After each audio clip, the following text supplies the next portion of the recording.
Ano po, maglalaba tayo sa baba. Kasi nandun po sa baba yung washing machine.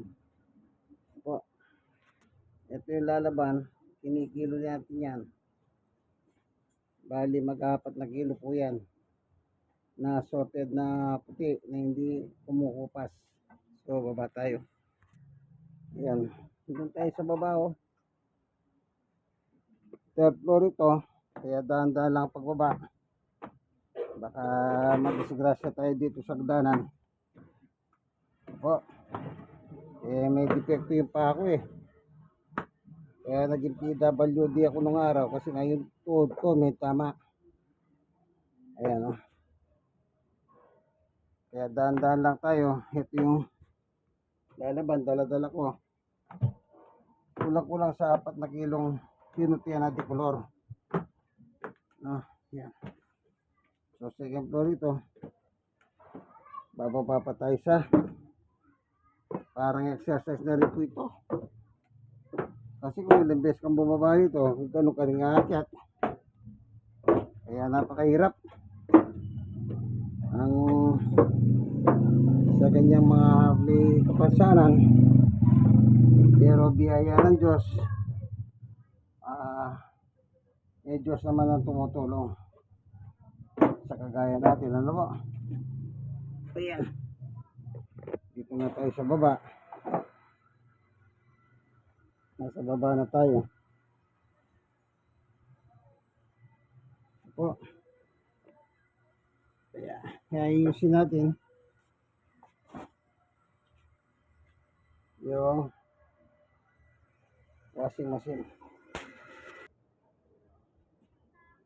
Dito po yung washing machine. Alisin natin ito.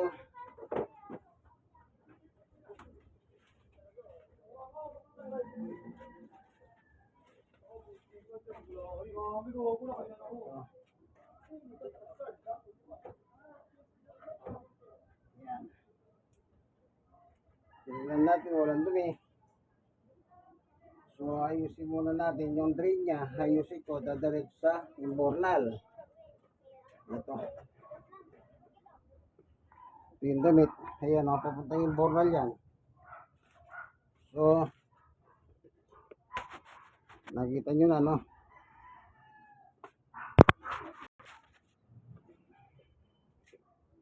Walang laman, malinis. So, dyan. Ang gagawin po dyan, ibababad muna yan. After ng binabad, at saka lang po lalaban. Paanda rin yung makina. Kaya, in the meantime, so lalagyan natin ng tubig.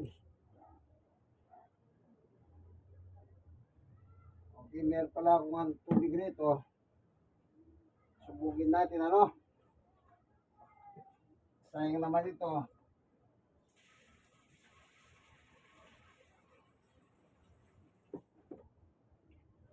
Sayang naman ito kung hindi natin gamitin. Tubig naman no ito. Ay, ito pa.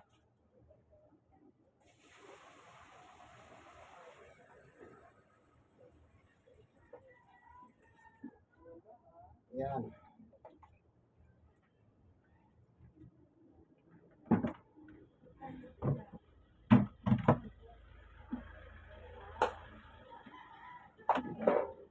So, nilagay natin yung tubig. Sayang naman yun eh. No? Tingos. Lagyan na natin tubig.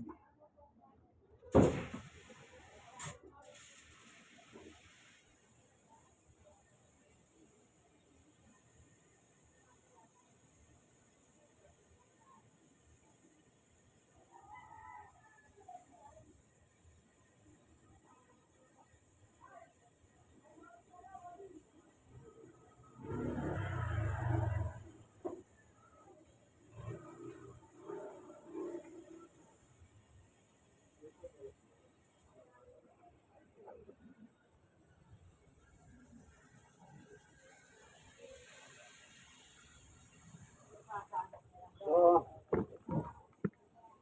kinakargan natin ang tubig. Tayo lang natin.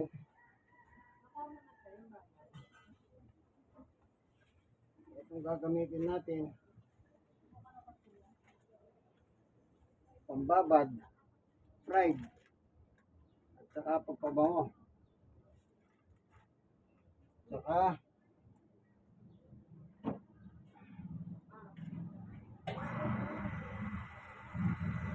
sunrox na paputi.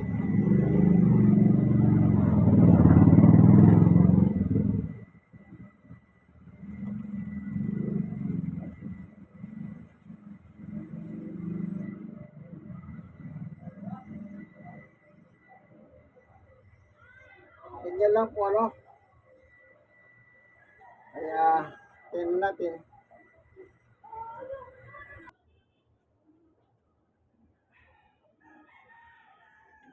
Maglagay na tayo sunrox. Sunrox pang puti.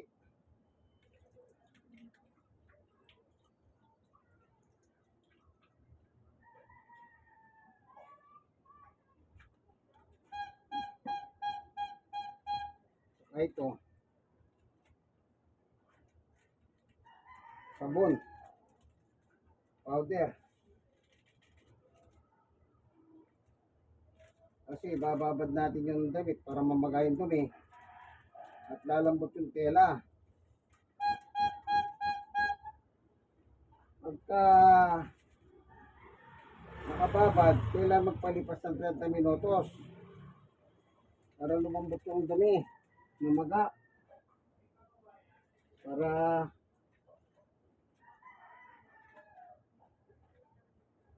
lumabas yung dumi, saka lalambot yung tela para huwag mahirapan yung washing machine.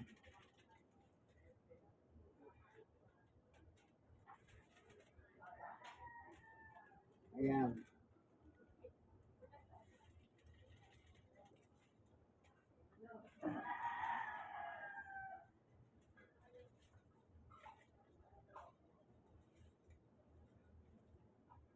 So magbababad na po tayo, no?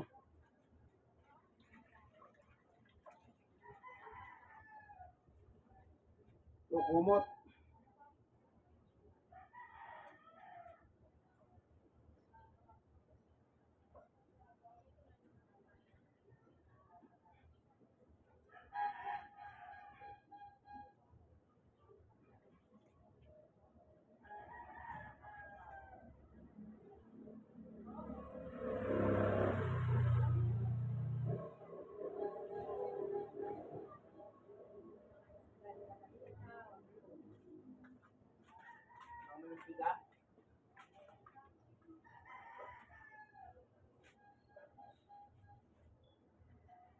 Tuwalya.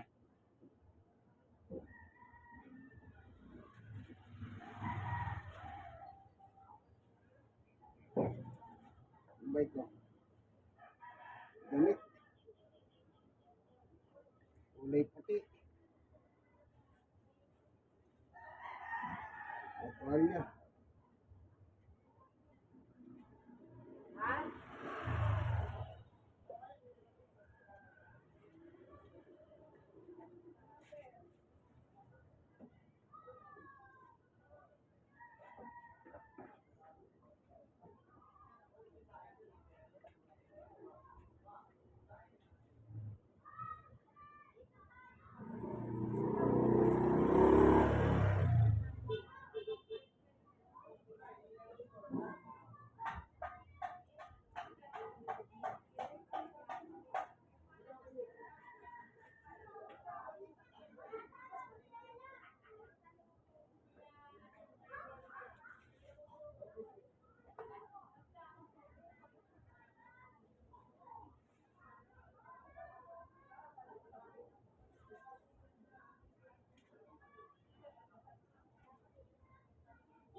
Dadagdagan natin tubig.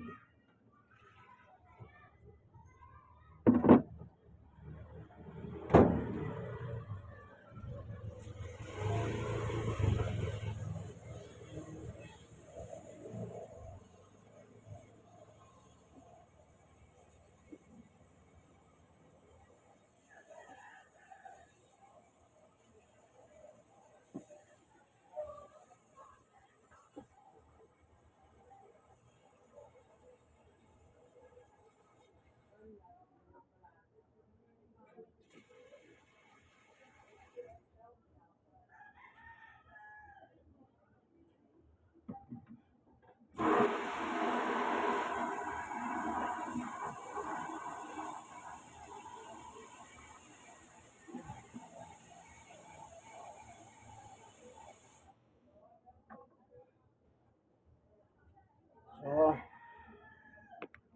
nababad na. Ayan. Hintay tayo ng 30 minutos. 30 minutes bago natin paandara ng makina. Siguraduhin natin na mag-anay dumi. At saka malambot-malambot na yung tela. Yun ang mahalaga dyan, yung malambot ang tela.